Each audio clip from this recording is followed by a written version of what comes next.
This week's episode is brought to you by Casper. Casper is a sleep brand that created one perfect mattress sold directly to consumers, eliminating commission-driven, inflated prices.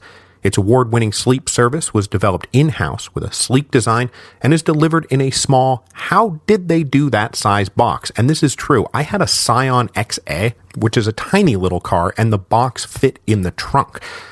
The mattress industry is built on forcing consumers into paying notoriously high markups. So Casper is revolutionizing the mattress industry by cutting the cost of dealing with resellers and showrooms and passing the savings directly to the consumer. An in-house team of engineers spent thousands of hours developing the Casper mattress, creating a special supportive memory foam for a sleep service that's got just the right sink and just the right bounce.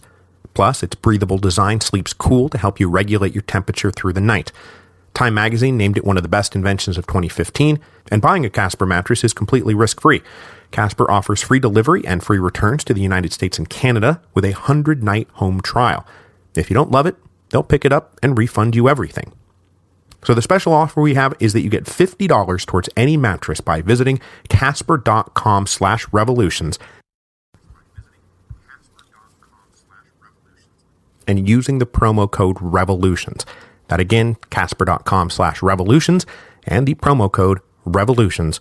Terms and conditions apply.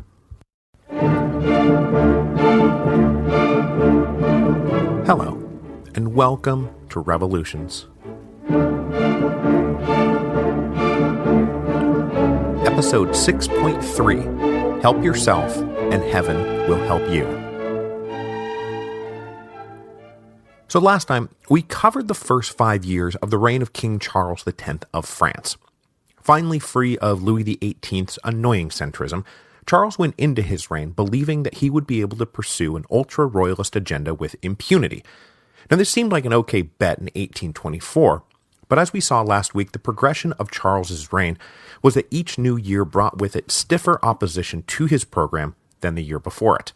Far from being the absolute monarch he always dreamed of being, Charles found himself checked by the legislative chambers, attacked in the press, and frustrated by his own inability to impose the royal will. Well and truly fed up by the summer of 1829, King Charles X found himself ready to walk down that same trail once blazed by another King Charles, our old dear friend Charles I of England, Scotland, and Ireland. If you recall, from way back in episode 1.2, King Charles I spent the first 5 years of his reign getting into repeated fights with Parliament over taxation, the church, and the all-important question of whether the king or Parliament determined who sat in the government ministry. And how had Charles I responded? That's right, he dismissed Parliament in 1629 and refused to recall them, beginning his 11 years of personal rule. Now, here in France, almost exactly 200 years later, King Charles X was ready to do the same thing over many of the same issues. I mean, exactly the same issues, particularly the fight over whether ministers were answerable to the king or to the Chamber of Deputies. Now, that Charles X was following Charles I is not that surprising. The two men shared a few similarities. They were both younger royal sons who had not been raised to expect to wear the crown themselves. They were both unimaginative and inflexible in their convictions, and they suffered from a lack of healthy self-confidence, which led them to hide their fragile egos behind the absolute majesty of the crown. So both wound up convinced that an attack on them personally was an attack on the crown, and an attack on the crown was an attack on them personally. Their inability to compartmentalize the public role of being a king from their individual private life did not lead to healthy emotional reactions. They could not, for example, even fathom that there was such a thing as honest and loyal opposition. So as we saw at the end of last week's episode, King Charles X set out on this path once walked by Charles I. Fed up with everyone telling him he had to compromise and sacrifice his God-given royal prerogatives to a bunch of carping deputies, Charles let the chambers go into recess in August of 1829, and then announced that he was appointing a whole new ministry, led by the unpopular reactionary ultra-royalist Jules de Polignac. Oh, also, there is no specific timetable for recalling the chambers. This abrupt change in government triggered widespread panic among the opposition liberals, and not unjustified paranoia that the king was about to stage a royal coup d'etat. that he would suspend the charter of government, refuse to recall the chambers, and then rule by arbitrary fiat, basically setting up his own version of personal rule. The opposition presses exploded with responses that ran the gamut from sober analysis to wild-eyed conspiracy theories, and those same papers' advice about what to do ran the same gamut. From, well, let's wait and see what he does, to, no, we need a preemptive second revolution and we need it right now. The expectation that the king was getting ready to make a decisive move against his enemies was even held by his ultra-royalist supporters. The royalist presses painted the opposition liberals as nothing less than neo-Jacobin revolutionaries who threatened the peace and good order of the kingdom. And the royalists encouraged the king to invoke Article 14 of the Charter of Government, which all sides were now circling around, as the clear means by which a royal coup could be effected. So, what the heck is in Article 14, you say? Well, I quote it now in full, and the key bit comes at the end. Article 14. The king is the supreme head of the state, commands the land and sea forces, declares war, makes treaties of peace, alliance, and commerce, appoints to all places of public administration, and makes the necessary regulations and ordinances for the execution of the laws and the security of the state. Interpreted broadly, that final clause of Article 14 gave the king two important means of establishing personal rule. First, that if he determined the security of the state was at issue, he could make necessary regulations and ordinances to address the crisis, including, for example, suspending all civil rights.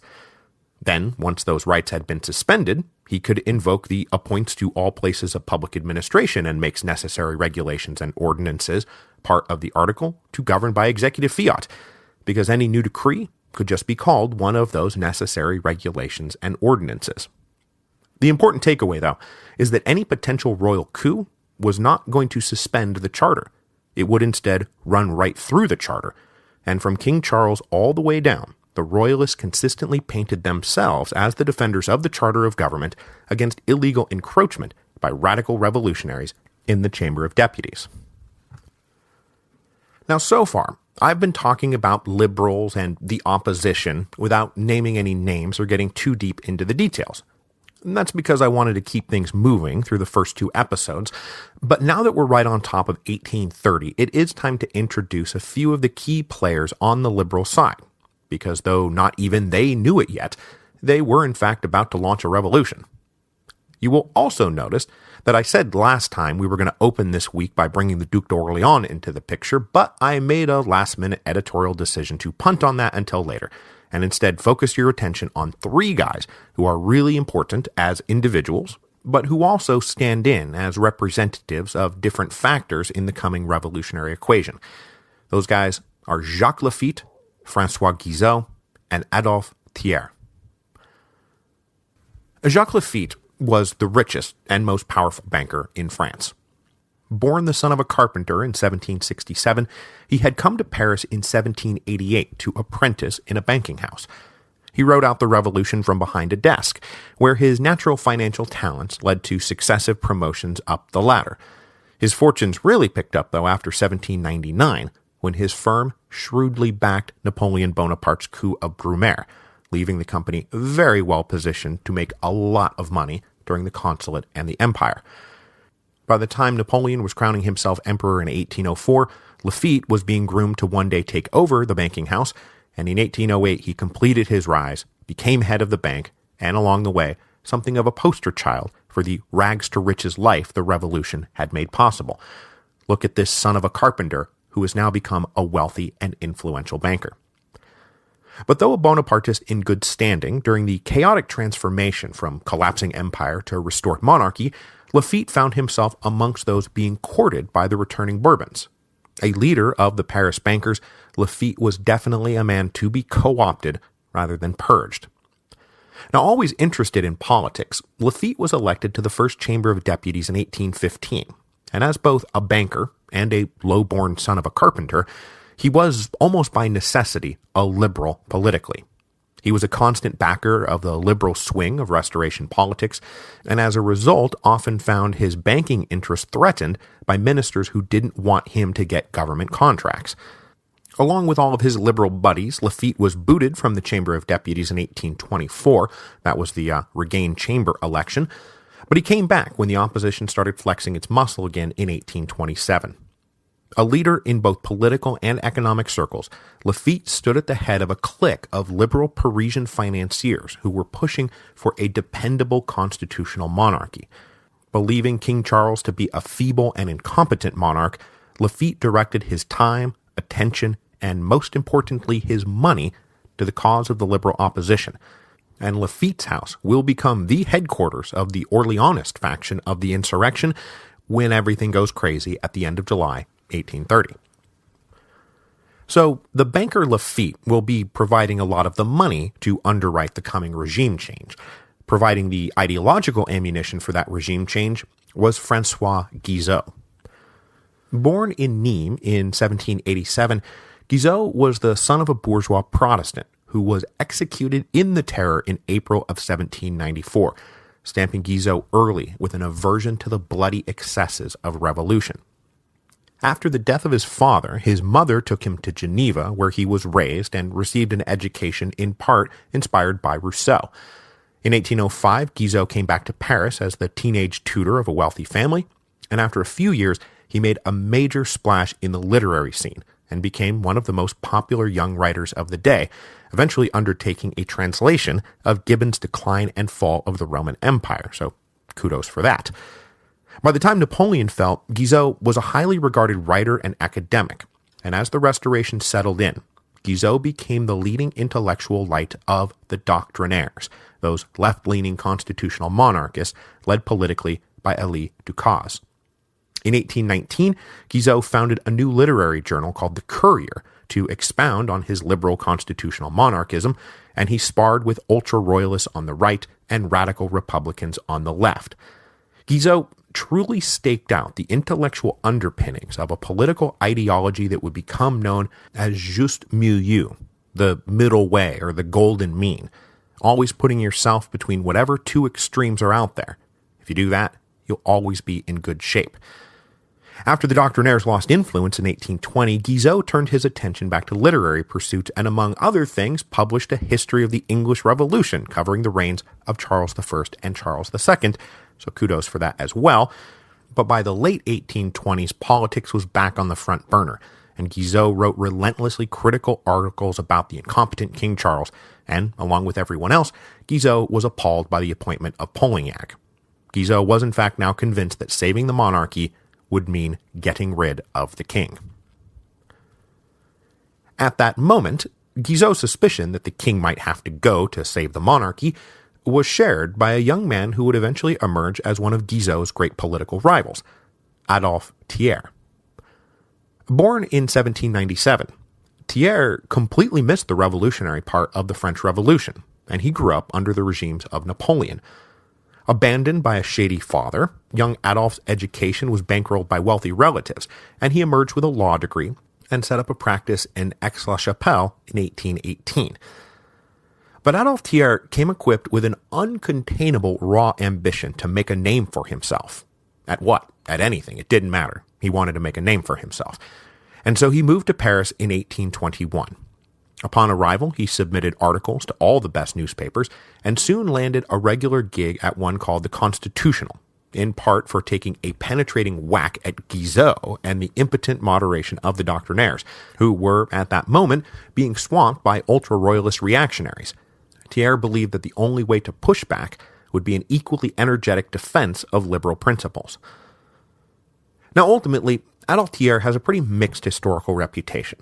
But I will admit to you all that I am personally drawn to him for two reasons. First, after making his splash in the Paris literary scene, Thiers was introduced around at all the best liberal salons, and he met Lafayette, and more importantly, he met Talleyrand. Now, Talleyrand was approaching his 70th birthday, but he had lost none of his cunning nor his desire to get back into government, and he saw in Thiers an energy that he could harness. As a friend later said of Thiers, there was enough gunpowder in his nature to explode 6 governments. So Talleyrand made a point to guide the young man's political development and became a key early mentor. So yes, the fact that Adolphe Thiers is Talleyrand's protege means that I'm already in the bag for him. The second reason I'm drawn to him, though, is that the thing that made Thiers really rich and really famous was his work as a historian. His historical work is what made his name, his fortune, and his reputation, because in 1823 he published the first 2 volumes of the first true history of the French Revolution. Up until that point, takes on the revolution usually came in the form of memoirs of participants or eyewitnesses. Thiers, however, was coming from the first generation of scholars for whom the revolution was really history, not a living memory, and his history of the French Revolution is now considered the founding text of French revolutionary historiography. In the history, Thiers helps cement that most enduring of analytic frameworks, namely that there was a good revolution in 1789 and a bad revolution in 1792. He praised the enlightened principles of the liberal nobility, like his new friend and patron Lafayette, and he thrashed guys like Marat and Robespierre for being bloodthirsty extremists who wrecked everything. Eventually spanning 10 volumes, the history was enormously popular and made Thiers the equivalent of a millionaire by the time he was 30 years old. Now, on its own, this history is worth talking about, but it also played a part in the contemporary politics of the late 1820s, because Thiers was scathing in his attacks on the pig-headed aristocracy, who were so wrapped up in protecting their own venal privileges that they could not see the destruction they were doing, nor the revolution they were creating. And during the reign of Charles X, this was commentary that no one missed the point of. It was even harder to miss the point of the commentary that he was trying to offer in the popular presses. After the appalling arrival of the Polignac ministry, the articles Thiers submitted for publication were simply too scathing for the more risk-adverse papers who did not want to bring the king's hammer down on their head. So, with the powerful voice of Thiers in danger of being silenced, we bring ourselves back to the banker Jacques Lafitte, who, along with a consortium of rich liberals, including Talleyrand, bankrolled a new paper in January of 1830 that they called The National. Thiers was put in charge of it, along with 2 other guys whose names I won't trouble you with, and given now free rein. The National published articles explicitly comparing 1830 to, for example, England in 1688, and saying, look, if the king is not going to respect the people's participation in government, then it is the king who should get the boot, not the people. Thiers himself wrote a hugely popular article that popularized the essential aphorism of the liberal opposition: the king rules, but he does not govern. Okay, so getting back to the main story here, guys like Lafitte and Guizot and Thiers were among those convinced that the king was planning some kind of royal coup. But what none of them knew was that neither King Charles nor Polignac were actually planning to stage said coup, at least not in 1829. Though no one knew it at the time, the provocative new ministry had neither the will nor, frankly, the ability to stage anything so bold as a coup d'etat. Now, for sure, Polignac had some vague plan to change the electoral laws to ensure that, as he put it, mediocre men driven by turbulent and revolutionary passions would be forever barred from serving in the Chamber of Deputies, but the Prime Minister was a very passive agent of history. He believed that everything would just sort of magically work itself out on its own. Polignac trusted in the will of God, without quite realizing that when you become prime minister, you are actually the one who God or history or whatever is working through. So you might actually have to do some work to bring about God's will. Polignac's optimistic passivity set the tone for the rest of the ministry. And so, far from staging some lightning coup, literally months went by without any action at all from the ministry. Not just in the power struggle with the liberal opposition, but on any matter of state whatsoever. The new ministry was not working round the clock to take over the kingdom. They were, in fact, often reported to be dozing off during meetings and shrugging at the day-to-day responsibilities of their office. So summer turned to fall, turned to winter, without the expected other shoe ever dropping, which allowed the royalist press to paint the liberal press as a bunch of hysterical lunatics who were jumping at shadows. Fully 6 months passed after the elevation of the Polignac ministry before Polignac decided it was time to actually do something. The charter of government could be vague on a few points, but the budget was not one of them. The budget had to be approved by both the Chamber of Deputies and the Chamber of Peers to take effect. So in January of 1830, the king finally called for the chambers to reconvene in March. But critically, Polignac recommended that the king submit to the chambers only the budget.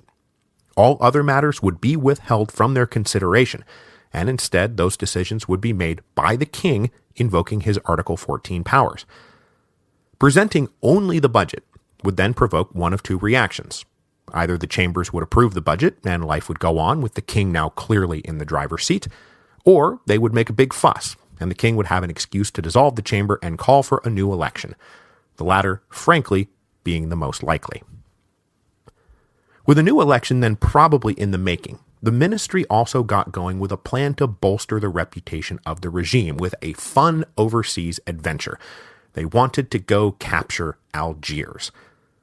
Now, this adventure was designed to satiate the cravings of an entire generation who had been raised on Napoleon's imperial expansion. Everyone in the prime of their life here in 1830 had spent their childhood or adolescence or young adulthood reading reports of the latest smashing victory of the French army and lists of additional territory added to the French Empire. Whatever they thought of the emperor by the end, Napoleon had stamped this generation with an expectation that the French were meant to conquer and to rule. When the Bourbons came back, they brought with them a renunciation of that entire mentality. I mean, that renunciation was probably the single biggest reason the other powers of Europe had decided to bring King Louis XVIII back in the baggage train. So for the past 15 years, the nationalistic yearning for great victories abroad had been pretty much ignored. Sure, the French had successfully invaded Spain in 1823, but that wasn't the same thing, since they were really just acting as muscle for King Ferdinand. Now, France had played some leading role in the crisis of Greek independence that was unfolding in the 1820s over in the Ottoman Empire, but there they played an ambiguous game of negotiation and clandestine support, and mostly ensuring that the fire did not spread. So the Polignac ministry was not insensible to the lamentations in the press that once glorious France was being frittered away by the lethargic, inept, and cowardly Bourbons. And so Polignac concluded that some kind of operation to bolster national morale was just the thing he needed to trap the liberal opposition between an ultra-royalist monarchy and the common men and women of France, who would thrill that the king was restoring national glory. Algiers offered a perfect target, because it came with a prepackaged casus belli and was well outside the sphere of influence of Russia and Prussia and Austria, none of whom objected to the operation. The cause for war was that way back in the 1790s, the French Directory had contracted to buy Algerian wheat to feed its armies, but in the tumults that followed, no French government ever repaid the debts. When the Restoration came around and everyone in Europe was invited to submit their claims for repayment, the Dey of Algiers, the Dey being like the governor of Algiers, duly submitted his claim. But the claim was never taken up, and the Algerian debt never paid. So finally in 1827, the Dey deliberately insulted the French consul resident in Algiers, trying to provoke a settlement, and in response, King Charles ordered a naval blockade of the city. But with Algiers easily defensible from a sea attack, and with the thin blockade easily runnable by smugglers, pirates, and privateers, the blockade turned out to be as expensive as it was pointless. So by the end of 1829, most people were looking for a way to honorably break off the 2-year-old blockade, but Polignac said, what if we went the other way? Rather than pulling back, what if we really leaned into it? Now, no senior commander in either the army or the navy liked the idea of invading Algeria, and it actually took Polignac some time to go down the list of senior commanders until he finally found someone willing to take the assignment. In February of 1830, the king approved a plan for an invasion force of 37,000 men and more than 100 warships to go land, besiege Algiers, and capture it. With word now leaked of the planned expedition, the liberal opposition came out hard against it. Nearly everyone predicted it would be an expensive failure, and the opposition differed amongst themselves only on what they thought Charles was really up to. Some correctly divined that it was an attempt to cloak the regime in the cape of glory to permit further attacks on the charter of government, while the more radical amongst them believed that the plan was actually to seize the personal treasury of the Dey of Algiers, reckoned to be a pile of loot worth some 150 million francs, that Charles could then use to buy off the army, as a step in the royal coup they believed now more than ever was coming. One way or the other, though, the connection was drawn early between this foreign war and domestic politics, that, quote, "a victory in Algiers is a victory over our liberties." So this was the atmosphere into which the chambers finally reconvened after a 7-month hiatus on March the 2nd, 1830. In the weeks leading up to it, everything about the conduct of the king and his ministers seemed designed to provoke lockstep opposition that would allow the king to dissolve the chambers rather than try to work with them. The ministry did very little outreach to deputies who could potentially be bought off or convinced to support the regime. They did very little to prepare the deputies for the fact that they were going to be presented only with a completed budget that would be voted up and down, and they never even bothered to ask what little bits of pork could be slipped into said budget to make a particular deputy vote yes instead of no. Then the speech opening the session from the king left no one with any room to doubt what his expectation of the chamber was. After a boring review of state finances, the king wrapped things up with a threat that snapped everyone back to attention. He said, "If criminal maneuvers rise up obstacles against my government, which I hope will not be the case, I will find the strength to overcome them with my resolution to maintain public order in the just confidence of the French people and in the love that they have always demonstrated for their kings." This gauntlet thrown down, the Chamber of Deputies went ahead and picked it up. In their next session, they appointed a committee to draft a response to the king, and since the liberal opposition still held their majority, it shouldn't surprise you that only members of the liberal opposition were allowed to sit on the committee. The response they drafted was presented to the whole chamber on March the 15th and read, in part, "Sire, the charter, which we owe to the wisdom of your august predecessor, and which your majesty is firmly committed to defend, consecrates as a right the participation of the country in the discussion of public affairs. That intervention ought to be, it is in fact, indirect, widely regulated, fixed within limits exactly drawn, and we would never permit that anyone dare violate those limits. But it is positive in its result, because it is based on the permanent accord between the political views of your government and the wishes of your people, the indispensable condition of the normal conduct of public affairs. Sire, our loyalty, our devotion, compel us to tell you that this accord does not now exist." So what they're saying here is, yes, we know that you have all these powers, but unless some sort of working relationship exists between the ministry and the Chamber of Deputies, government simply cannot function. And it strongly implied that it was now up to the king to dismiss his unpopular ministers. 221 deputies elected to sign this reply to the king, which is how the 221 became not just a list of names, but also an abstracted stand-in for the entire apparatus of liberal opposition in the Chamber of Deputies. Predictably, the king did not take the response well. He told his ministers that he had no intention of negotiating with this 221. If they were not going to support his government, then it would be them, not the government, who would be dissolved. So 2 days after receiving the reply, the king sent a few of his ministers down to the Chamber of Deputies to deliver the news. Their session was at an end. Goodbye, go home. Now this, of course, caused an enormous hubbub in the hall as both deputies and the audience in attendance exploded at the abrupt end to the session that had only just begun. But there was nothing anybody could do about it. The king had spoken. The session was terminated. But though the chambers were now again on hiatus, the king did not yet officially dissolve them or call for new elections. With the power to control the calendar in the ministry's hands, they wanted to wait for just the right moment to strike.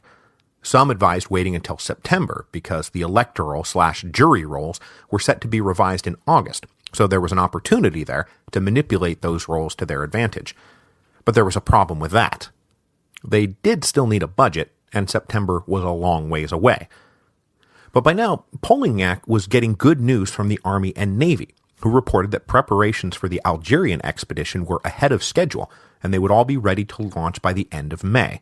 So, putting two and two together, the ministry submitted a plan to the king. "We'll have you wait until the eve of the expedition to announce the dissolution of the chambers, and then schedule elections to begin on June the 23rd, with luck in the glorious wake of a great overseas victory." With everything for the Algerian expedition still on track in May, the king officially announced on May the 17th that the Chamber of Deputies was dissolved and that elections would be held on June the 23rd and July the 3rd. The first round being the quote-unquote regular elections, the latter being the upper departmental election open only to those who qualified under the law of the double vote. All available reports indicated that the vote was going to be razor thin, and some ministers wanted to know what would happen if the king's party lost. Was the king ready to go even further in his invocation of Article 14, or would the ministers have to resign? In typical fashion, Polignac brushed off the need to think too far ahead, and he told the king, quote, "We will think of everything, sire. Everything will come in time." So going into this election, the Liberals are just way ahead of the Royalists in terms of organization. They've been actually working steadily on it for years, and the leading apparatus for this organization was a club called Help Yourself and Heaven Will Help You. It's almost too perfect how much this organization contrasts with Polignac's theory of, everything will work out in the end. Run by a central committee in Paris that included Jacques Lafitte and Lafayette and François Guizot, it had branches now all over France. And though it will be easy to say that it resembled the old Jacobin network, the Help Yourself Club was far less about fostering passionate oratory and debate, and much more about nuts and bolts electoral organizing. The men running the Help Yourself Club committed themselves to re-electing every single one of the 221. They hosted dinners and parties for these candidates, raised money and spread it around both above and below board. They also held training sessions to instruct electors on the rules of voting to avoid disqualification, which was a tactic they all correctly assumed would be a core part of the ultra-royalist campaign strategy. This group also commissioned a little manual on electoral rules and made it available for free, because who could vote and who could not vote was probably going to count for far more than the individual personalities of the candidates. Alongside this voter mobilization and education project, the liberal presses were blasting out claims that if the King's Party won, that national lands were going to be reconfiscated, that tithes and feudal dues would come back, and that the church would get its own massive lump sum payoff for all the lands that they had lost in the revolution. Now, mostly this was a bunch of exaggerated half-truths, but King Charles and Prime Minister Polignac were frankly perfect villains for the liberal voters and the presses that served them. With the election now in full swing, the invasion of Algeria was then launched right on schedule. Between May the 25th and May the 27th, the entire fleet sailed away, carrying with them the hopes and fears of the entire kingdom. The liberals made aggressive hay that this adventure was folly and destined to fail, and they were happy to report that shortly after leaving, the fleet had to hole up for a week because of relentlessly bad weather, a most inauspicious beginning to the adventure. But though stalled, the invasion was not called off, and on June the 13th, the fleet dropped anchor off the coast of Algeria and prepared to land their forces. That same day, June the 13th, 1830, the people of Paris woke up to something that they had never seen before. In the official government paper, the Monitor, was a direct appeal from the king to support royalist candidates in the election. He said, among other things, "Do not permit yourselves to be misled by the insidious words of enemies of public tranquility. Reject the groundless suspicions and false fears that would shake public confidence and excite grave disorders. Electors, hasten to your colleges. Let no reprehensible negligence deprive them of your presence. May a single sentiment move you. May a single flag rally you. It is your king who asks this. It is the Father who calls you." This direct appeal was a risky move, as it shattered the fantasy that the king was above and beyond politics. King Louis XVIII had warned his little brother to not ever be the king of two people. But with his direct appeal, Charles made it clear that he was in fact the king of only one people.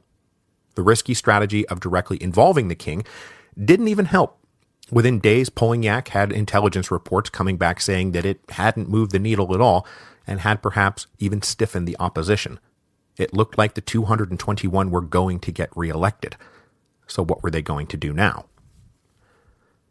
After discussing various options, the ministry settled on a plan to postponed the elections of 20 departments identified as being the strongest base of opposition.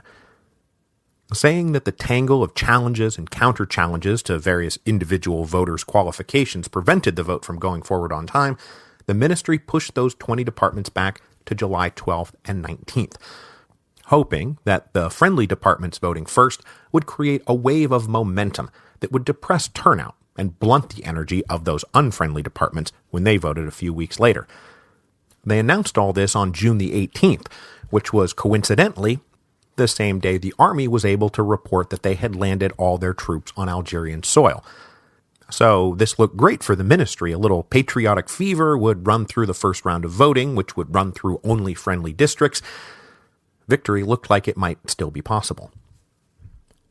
So it came as an especially hard blow when the first round of elections ran on June the 23rd, and almost every one of the 221 standing for re-election in those supposedly royalist-friendly districts was re-elected, and it was clear that the Liberals were now on their way back to a majority. The second round of voting on July the 3rd produced the expected royalist candidates, but not enough to offset the damage done on June the 23rd. And certainly not enough to offset the fact that those 20 unfriendly districts were about to dump their guys into the basket too. The king and his ministry were facing a humiliating defeat. On July the 4th, an enraged King Charles stormed around a meeting of his ministry demanding answers and swearing that he was not going to let the opposition deputies illegally seize control of the government just because they had won some damned silly election. He said that he would not compromise on the sanctity of the charter of government, which gave him the right to appoint his own ministers as he saw fit. If the chambers tried to impose their will on him, they would find the king perfectly ready to invoke Article 14 to stop the opposition from threatening the security of France and destroying the charter of government.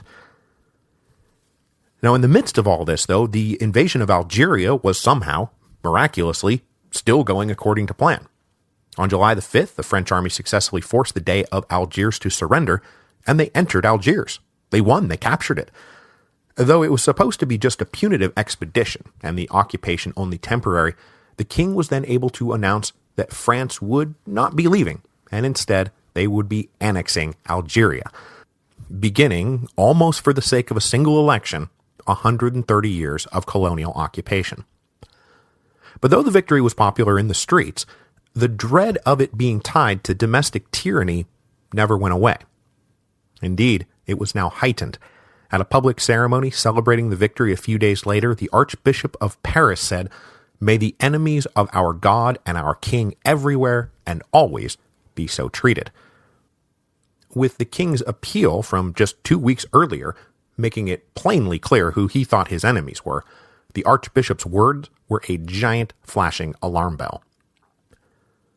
But though the Algerian expedition had gone exactly the way Polignac and the king had hoped it would go, in the end it didn't matter much. The 20 postponed departments had 100 seats up for grabs, and they went 89-11 to the Liberals. With all balloting complete, almost every one of the 221 were re-elected, with a bunch of new friends now joining them in the Chamber of Deputies. The Liberal majority was now 270 to 145. It was a brutal wipeout for the king, and the only question was how he now planned to so treat his enemies. In the days after the election, the ministry again convened to hatch some kind of scheme to get out of this. And it was finally here, in the third week of July 1830, that they really got to planning what you might call a royal coup, even though they didn't seem to quite recognize what they were doing. An atmosphere of angry resentment now hung over the Tuileries Palace, and they were simply looking for a way to stop the king's enemies from coming to power. And so, fatefully, they sat down and drafted 4 ordinances. 4 ordinances that have become known to history as the 4 Ordinances. First, the newly elected Chamber of Deputies was dissolved. Yes, before they even had a chance to sit. Second, the date for new elections would be September the 6th and 13th. Third, a new electoral law would be in effect for those new elections. Only the top 25% of taxpayers would get to vote, and that tax assessment would exclude things like the window and door tax, which is how lawyers and merchants and the urban bourgeoisie paid their taxes.